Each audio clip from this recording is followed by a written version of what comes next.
हृदयाचं काम थांबलं तर आपलं या जगातलं काम थांबतं.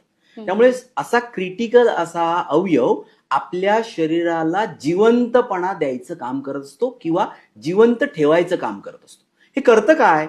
तर शरीराच्या गरजेनुसार शरीराला रक्त पाठवायचं काम, पोचवण्याचं काम आपल्या शरीरातलं हृदय करत असतं. म्हणजे कसं करतं? शरीराकडून जे काही अशुद्ध रक्त म्हणजे ज्याच्यामध्ये ऑक्सिजन कमी झालेला आहे असं रक्त हृदय स्वतःकडे घेतं. आता या कमी झालेल्या ऑक्सिजनवाल्या रक्तामध्ये परत ऑक्सिजन मिक्स करण्यासाठी हृदय हे सगळं रक्त फुफ्फुसांकडे पाठवतं.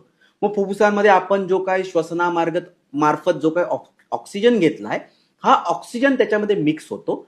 हे असं ऑक्सिजन मिक्स झालेलं रक्त परत हृदयाकडे येतं आणि हृदय ताकदीने सगळ्या शरीराला पंप करतं. ही जी काही हृदयाची ताकद लावून शरीराला पंपिंग करायची कॅपॅसिटी जी आहे याला म्हणतात पंपिंग कॅपॅसिटी किंवा हृदयाची ताकद. ही ताकद जेवढी मजबूत तेवढी आपलं हृदय सगळ्या संकटांना सगळ्या परिस्थितीला तोंड द्यायला सक्षम. जेवढी ताकद कमी तेवढं हृदय आपलं वेगवेगळ्या संकटांना सामोरं जायला त्याला पण प्रॉब्लेम निर्माण होतो आणि वेगवेगळे कॉम्प्लिकेशन्स निर्माण व्हायला लागतात. त्यामुळे एखादं माणूस किंवा एखादी व्यक्ती किती मजबूत आहे हे त्याच्या या हृदयाच्या ताकदीवरती निश्चितपणे अवलंबून असतं.